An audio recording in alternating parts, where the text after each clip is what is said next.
What is up, everybody? Welcome back to the Tomatolito Boxing Show. I'm Heck Cali, and thank you for tuning in once again. I have another good episode for you guys today, and we're gonna recap Oscar Duarte and Ryan Garcia. This is a fight that we were looking forward to because it's not only a meaningful fight for the 140-pound division, but we also were curious to see how Ryan Garcia would bounce back. He ended up leaving Joe Goossen.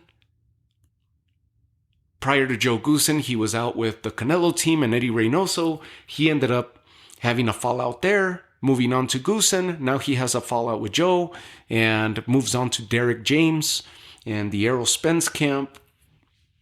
Joins that camp, and Charlo, Frank Martin, to name a few. And he's training there now in Houston. And we were all curious to see how he was going to look, how he was going to bounce back. Remember that Ryan Garcia has been one to talk a lot about, not talk a lot, but he was very, very vocal and very open about his mental health issues, the reason why he stepped away from the sport for a little while, and he's very he has turned to religion. Religion has found his way, has helped him find his way out of his past issues and get him back on the straight and narrow and back into loving the sport of boxing and active and training and finding a love for life. He's very vocal about that, and it's very refreshing because he's such a young guy. He's a young kid with his entire life in front of him, with so much potential, so much talent, and at 25 to be encountering things like that and be aware that he's dealing with mental health issues rather than just continuing on or having dwindled down into raucous terrain, drug addiction, alcoholism, what have you, crime. For him to have been so aware, so in tune with himself, to acknowledge and continue to fight every day to overcome that and continue to work at it and be vocal about it is very admirable. And so we were looking forward to see how he was going to bounce back after getting stopped by Gervonta Davis.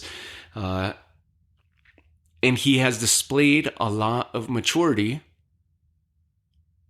And when he opens his mouth, he sounds mature, comes across mature. He's 25, so we gotta go light on him because he's very mature and speaks very mature, and then comes back and has these, and just lashes out and has these immature moments, such as his feud with his own promoter, Oscar De La Hoya and Bernard Hopkins.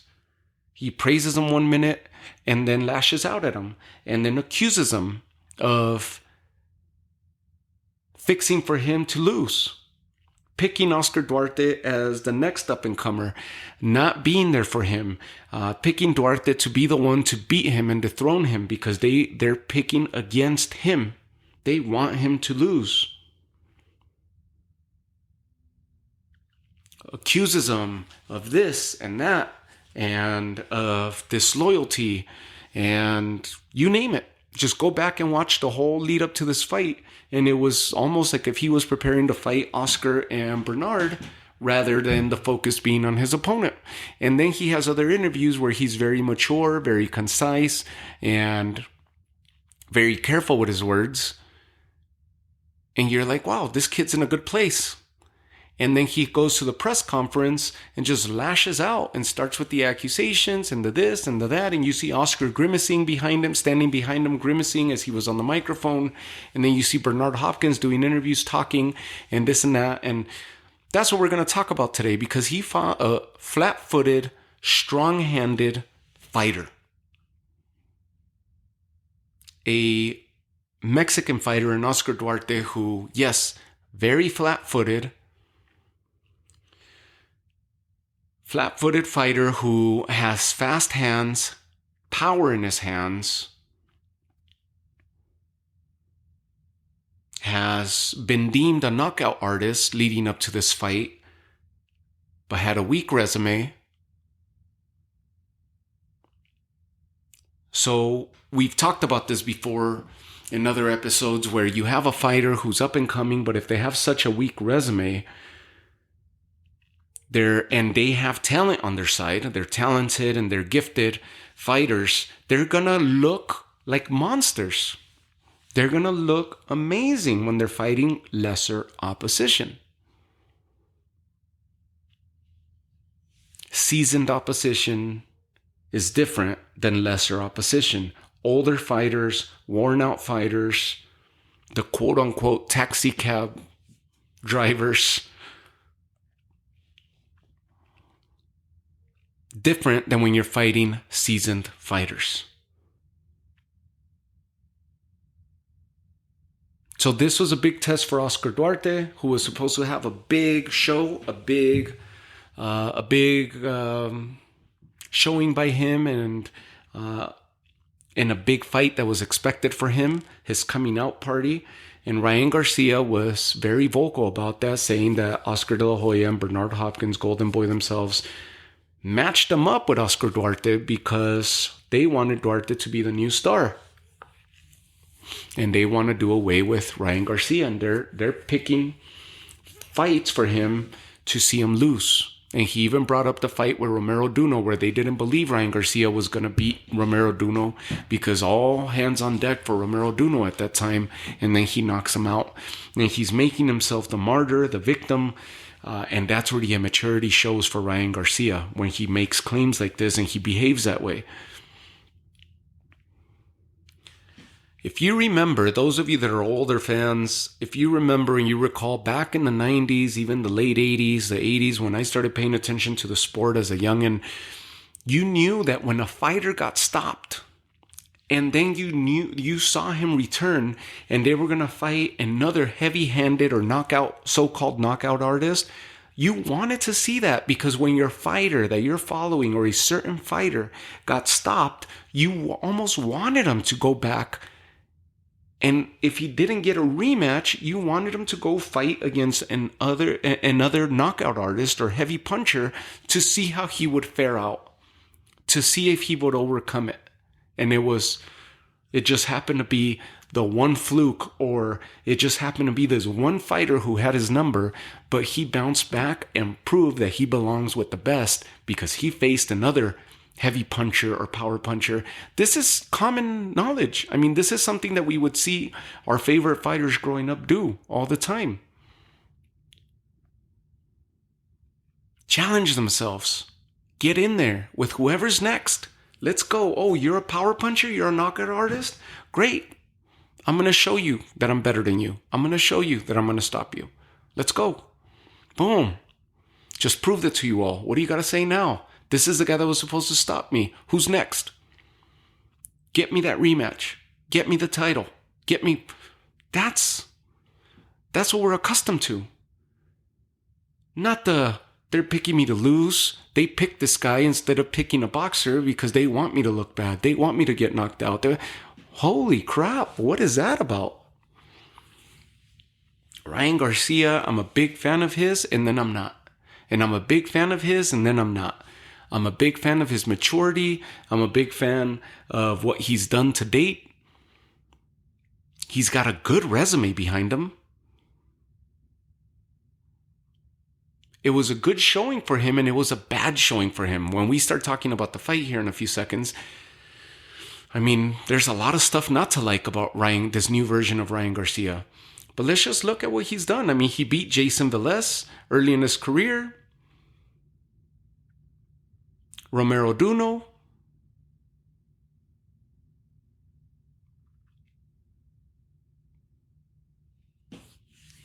Who else did he have? Mario Macias, who was a seasoned fighter, but also had somewhat of a losing record. Fernando Vargas Parra was another seasoned fighter, which these were fighters that were scaling him up and building up Ryan Garcia's body of work and resume, bringing him up accordingly and well. And something that Golden Boy does really well, and Eric Gomez, they do really well, is matchmaking. They do really good matchmaking, and they build up their fighters well. They bring them up well. Sometimes, to their detriment, they challenge them a little too hard, and their star ends up getting stopped or looking bad. The Jason Velez fight was a big fight for him. Romero Duno, like we said, Francisco Fonseca was another tough opponent that they picked for him. And then he went to Emmanuel Tago. That was another tough fight for him. Then Javier Fortuna at 140, or it was a catchweight, I think, at 137. Then Gervonta Davis. Javier Fortuna, of course, was the boogeyman at 130, ended up going to 135. He was a boogeyman for a while. And the one that exposed him was Jojo Diaz, if I remember correctly.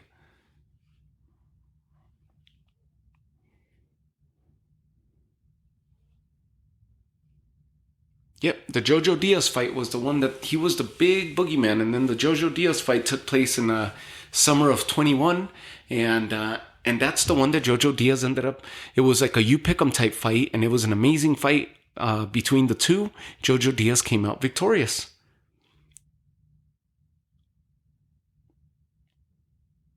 I've always wanted to see the Jojo Diaz-Ryan Garcia fight, but it never happened. So now we look at Oscar Duarte, who has a weaker resume to date, but he had a long streak of knockouts. Whoever they put in front of him, he was stopping, which means that he's been consistent, he's getting better, he possesses a lot of power, and he was bringing that to the table. When you look at his film, he's a flat-footed fighter who likes to push opponents towards the ropes where he unleashes. He has good speed in his hands, he unleashes with speed, he unleashes quick, and he has power to back him up. And that's where the knockouts come. He's a body hunter, a body snatcher as they call him. He loves to go to the body, and that was going to be the question because Gervonta stopped Ryan Garcia with the body shot. Perfect setup, where this guy is a body snatcher. How will Ryan Garcia overcome this? Box him, stay on your bicycle, maintain your spacing, keep him at bay, and pick him apart. Ryan Garcia being the faster of the two, fast hands, fast speed, decent power, decent pop, decent chin,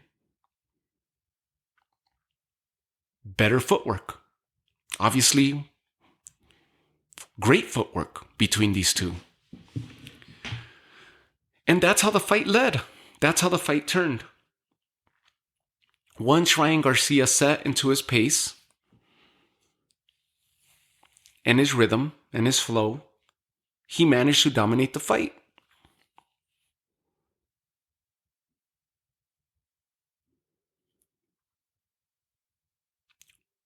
But he struggled before our eyes during the entire fight. Ryan Garcia still adjusting with Derek James. Ryan Garcia started quick, started fast, countering well, peppering well, with Oscar Duarte hunting and moving forward.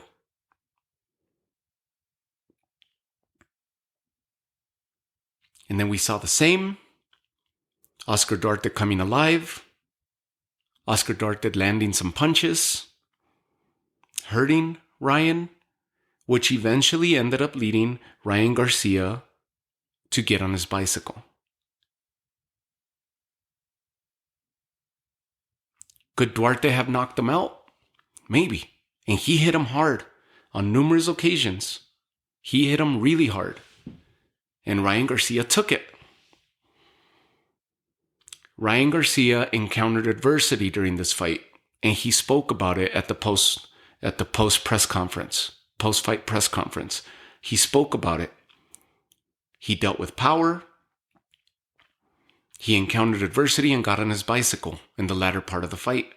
But when the fight starts, Ryan Garcia stood his ground, stood in front of Duarte, not knowing what to expect of his punching power, and started boxing well with the left hand, opening him up with the left hand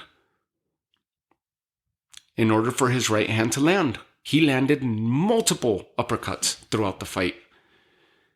Duarte was there to be hit with the hooks and the uppercuts, and that was the key to victory for Ryan Garcia.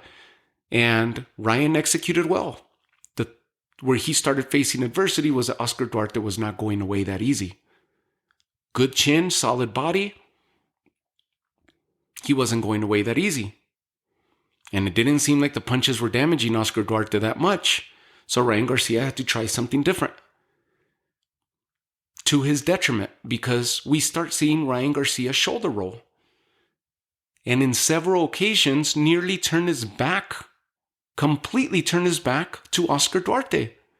And got caught with hooks and punches because of that. Exposing himself, which he basically put himself in danger. That's not his style.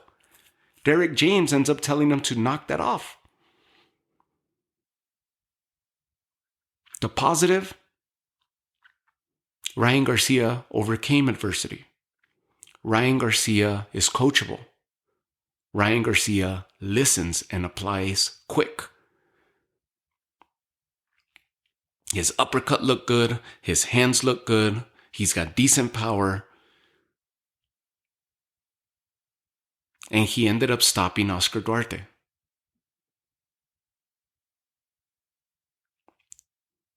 Oscar Duarte's stock went up. Yes, he got stopped. But nobody knew who he was. And a lot of people liked what they saw from him, including myself. He's a fight that if we were to put him against a Pitbull Cruz, or we were to put him against a William Cepeda, who just likes to attack you and come forward and throw punches and bunches at you regardless and just hunts you, his stamina is second to none. Camarón Cepeda's is. If we're to see Duarte and Cepeda, which I'm pretty sure we will, at some point, that's going to be possibly a fight of the year. Good jab by Duarte, but overall, not enough action, not enough punches. He reaches a lot. He loves to go to the body. And by going to the body and maintaining a low profile, fighting low, he exposes his head a lot. Which was the key for Ryan to be able to catch him with hooks and to catch him with uppercuts.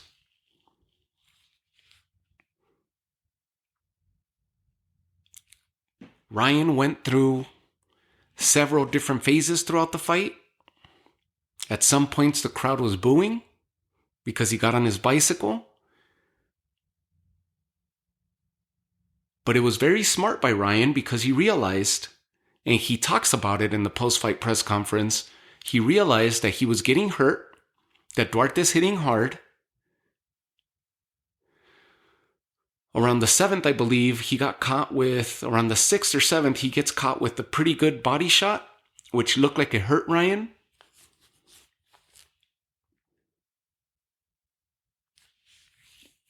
And he got on his bicycle after that. And the booing came because it looked like he was not trying to engage. He was not trying to fight. But he was smart because he started weathering Duarte out. He started frustrating him by moving. Duarte kept hunting, kept coming at him. He maintained a space. He maintained moving and would pepper him from different angles at will. Very smart by Ryan Garcia. I really appreciated that, and I really liked that about him, that he was able to adapt and listen to instruction and listen to himself. Understand that regardless of what the instruction may have been at the spot or on the corner, he realized that he was getting hurt and he needed to change it up rather than apply the game plan on that during those moments. So he got on his bicycle. And because he did that and he changed up his game, the knockout came. The opening was there and he executed. Not all fighters have that instinct, that killer instinct of recognizing the opening and going in for the kill Ryan Garcia does. He possesses that. And when he sees the opening, he takes it. And that's been proof throughout his body of work. He did it with Campbell. He did it with Fortuna. He did it with Gervonta, except Gervonta is a little bit of a different beast. And he took it, but he found several openings. And Hurt Tank at least caught him. But those openings ended up being a detriment to Ryan in that specific fight. Here, they paid off once again, and he's back on his winning ways. I like Ryan Garcia focusing on his fight game, listening to Derek James. I think Derek is going to improve him, take him to new levels. Let's just hope that Ryan is mature enough to stick with this camp, stick with Derek James, and put on a body of work with Derek James. A good 4 or 5 fights. Can't wait to see what he looks like in his next fight. Continuing to improve and sticking with that camp.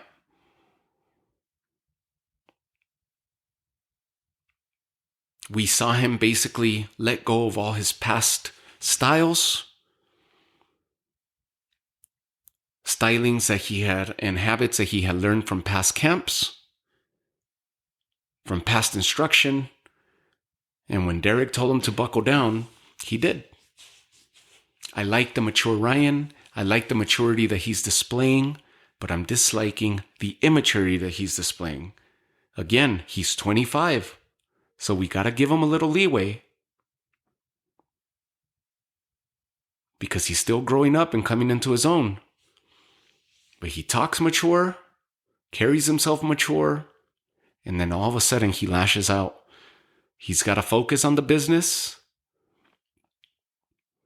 He's got to let the matchmakers do their job, take on all comers, trust that Golden Boy and Golden Boy Promotions is going to get him into big fights, especially because he's got such a big following and a big social media presence that he is easy to negotiate a big contract with and for because of his following and what he brings to the table with his notoriety.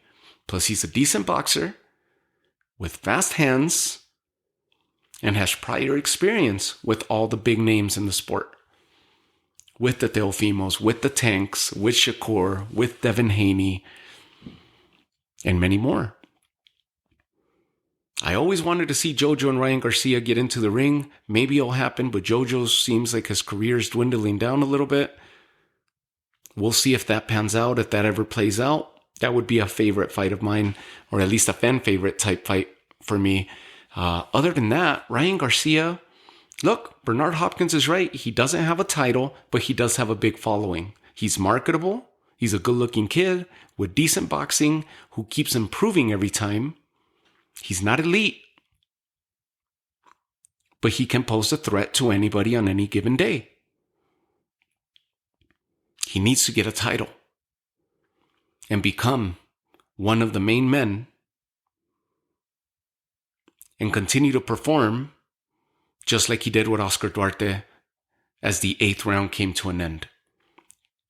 Continue to execute that killer instinct that he possesses. That's in him. That's not taught. That's in him. And his body of work shows that. So now that he is back on his winning ways and he has filled into that 140-pound weight division very well, what do we see for him? We have Subriel Matias. In a few days' time, we're going to see Devin Haney and Regis Prograis. Devin Haney moving up to 140, challenging Prograis for his WBC title. You still have your Josh Taylors out there. You have Jose Ramirez. You have Chon Cepeda. You have Richardson Hitchens, who just stopped Cepeda not that long ago, earlier this year. Hitchens is an up-and-coming threat for anybody. At 140, he stopped Cepeda. You still have your Ivan Baranchiks, who would be maybe a little bit level up than what we saw with Oscar Duarte as far as a threat for Ryan Garcia. But you have Subriel Matias with the title. You have Teo, who beat the man at 140 in Josh Taylor and has the WBO title. You have Rolly with the WBA title, and it seems like that's the route that Golden Boy is going to try to push for. Try to get a fight with Rolly and Ryan Garcia. That's probably the fight that makes the most sense for him so he could get a title. I think Ryan Garcia beats Rolly Romero. Rolly Romero's scrappy. Rolly Romero's like a Ricardo Mayorga style fighter where he just throws punches in different angles. He's awkward. He fights with a very disruptive style. Very unorthodox. And that's how he got caught by Gervonta. Then again, Ryan Garcia also got caught, and he's more of a well-studied and more of a careful fighter than Rolly Romero is, and he still got caught by Gervonta. That would be a perfect fight. Two guys who have losses to Gervonta Davis, yet one of them has a title in Rolly Romero. Ryan Garcia should go for that WBA title. He called out the winner of the upcoming Haney Prograis fight. He's called out Teo, of course, the big names, but there's many more. Just because you don't get into those big title fights doesn't mean you don't keep working at it. David Benavidez is doing it at 168. Tim Tszju's doing it at 154. Charlo did it. Jermell, that is. Just keep working. It'll come. Just keep eliminating all comers, just like you did with Oscar Duarte. Tough opposition. Stop thinking that everybody's trying to, my opinion and my advice to Ryan, stop thinking that everybody is trying to stack the cards against you, stack the deck against you. It was good matchmaking with a tough opponent, a knockout artist, quote unquote, and obviously by his resume he was, to see how you would overcome and deal with the pressures of getting stopped once again. And you did so with flying colors. A lot of adversity that you faced during the fight, but you answered the call. And you answered it with flying colors and stopped the threat. Congratulations to Ryan Garcia and his camp. Great matchmaking. And I can't wait to see what's next for him. And if you don't get Devin Haney or Regis Prograis or a Josh Taylor or a Teofimo, then go for Richardson Hitchens, who's up and coming and making a lot of noise. Go for an Ivan Baranchik, who we haven't seen or heard of in a little bit. Go for Jose Ramirez. Get a Richard Comey, who was also at 135 campaigning when you were there and just lost to Jose Ramirez. There's many fighters out there with decent names and decent resumes that you could get into a fight with. Go after Rolly Romero's title, which seems to be the easiest fight to make. Then you have a title. Now you have social media presence. You put butts in seats. You have a big following and a title. You already have negotiations on your way because of your notoriety. With a title, sky's the limit.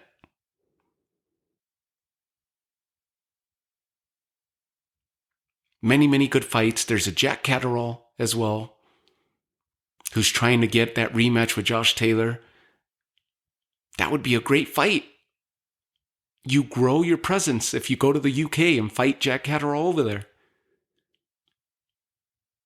You become a super marketable fighter without having a title, but eliminating all comers to where the conversation won't be able to be had without getting you into title contention and a title fight, because you're taking on all comers and going everywhere, eliminating people. Fight a Jeremias Ponce, who was supposed to be the biggest threat for Subriel Matias, or a Jukin Bayev, who was supposed to knock out Subriel Matias. Or Ergashev, who started giving Subriel Matias hell and ends up getting stopped. These are tough opponents that are out there, that are live dogs, that you can send a message to. Send a message to the rest of the division by taking up on this quality type and building this quality type resume. You have a good body of work in your last 10 fights, keep going. Sky's the limit for Ryan Garcia. A lot of people don't like his style. Tim Bradley said this version of Ryan Garcia would get murdered by Subriel Matias. Just think about that. A lot of people are not big on him. I think Ryan Garcia with Derek James is going to be a really, really good match. Ryan Garcia is coachable, and he seems to apply the game plan quickly when need be. He listens to his body very good. He's very apt and changes the game plan and the style when need be and adjusted well.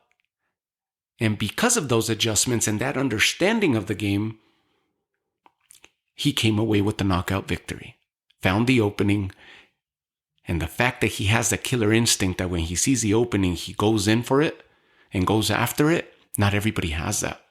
And that's what makes Ryan Garcia special. How is he going to fare out with Teofimo? Not very good right now. How would he fare out with Regis Prograis? He could probably hold his own with Regis. How can he fare out with Josh Taylor? I would pick Taylor over Ryan Garcia. Because Taylor is crafty and talented and a hell of a boxer who understands spacing and inside fighting and possesses power.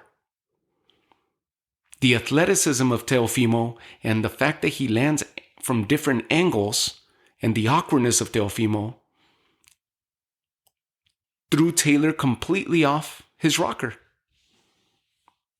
to where he just couldn't figure out Teofimo. And once his energy started draining and he's getting peppered from different angles, he started getting confused and he just couldn't find a pattern. His flow was disrupted and Teofimo dominated him. But Josh Taylor in a more conventional fight would approach the fight with Ryan Garcia similar to what Luke Campbell did, except Josh Taylor has size and punching power to back him. That would be a hell of a fight. Jose Ramirez would be an all-out war with Ryan Garcia. He has a come forward with good boxing pedigree style that would give all kinds of problems to Ryan Garcia. But he does get hit, Ramirez does. And Ryan Garcia is quick to switch from the body to the head to an uppercut. Interesting the way that the 140-pound division is starting to pan out. And I'm excited for Ryan Garcia to see how he improves and how he looks in his next fight, whoever he may face. I just hope he sticks with Derek James. There was a lot of promise shown on Saturday.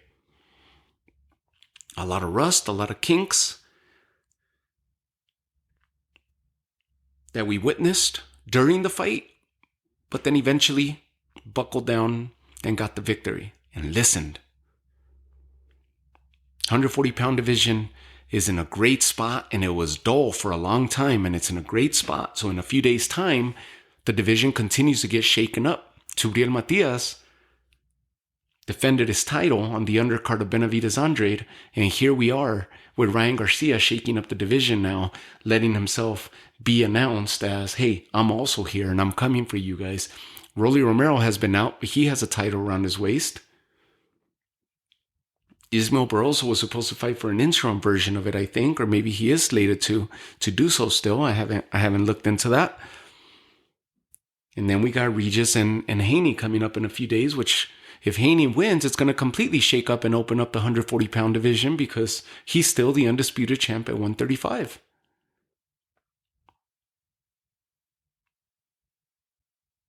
Very excited to see how this division is going to continue to play out. A lot of big names, a lot of big fights that could be made.